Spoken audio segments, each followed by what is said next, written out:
Impianti I ujrave të zeza në Himar, në fakt është testuar që vitin e kaluar, në qershor të vitit kaluar, ku është vendosur në funksion, dhe tashmë është në funksion të plot, ku mbulon pothuajse gjithë territorin e Himarës, dhe nuk do të ketë absolutisht asnjë derdhje më në det, jo vetëm s'ka lidhje me qytetin dhe me plazhet e Himarës, por as në periferitë të Himarës.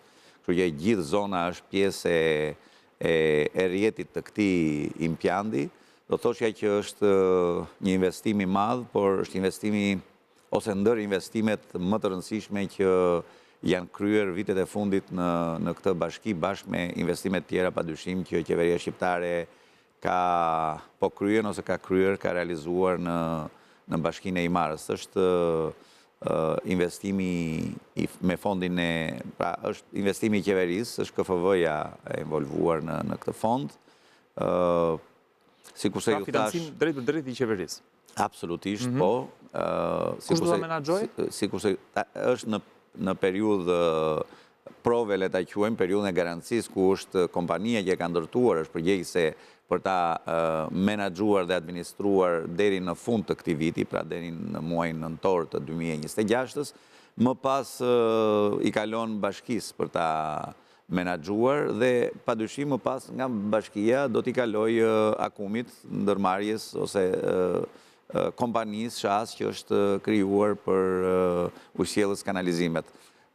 Gjithsesi është shumë e rëndësishme për të theksuar që sikurse e thash ka qenë investimi më I rëndësishëm por dhe më I domosdoshëm për Himarën, pasi të gjithë e dimë që Himara ka plazhe të mrekullueshme, gjire të mrekullueshme, ura të kristalt, por kur është mëkat I madh të ndodhen nga urat e zeza. Sa shqetësim kanë qenë pikërisht urat e zeza për këtë bashkë? Kanë qenë shqetësim, unë kam pas pavarësisht se unë jam I ri, por në sezonin e vjetshëm unë kam qenë kryetar bashkie dhe kam pas rastin ta shikoj vetë detin e Himarës, ku ka pas realisht problematik dhe mbas një ndërhyrje, sepse si ishte planifikuar, pavarësisht se ishte gati, nuk ishte planifikuar që të futej në funksion në qershor të vitit të kaluar, por ishte planifikuar të fillonte të punonte impianti diku nga gushti, por me ndërhyrjen time dhe të kryeministrit vendosëm që impianti pasi po e ritheksoj ishte gati, por janë ato testet që bëhen, e vendosëm që në qershor dhe që nga qershori I vitit kaluar vazhdon të jetë në punë funksional dhe është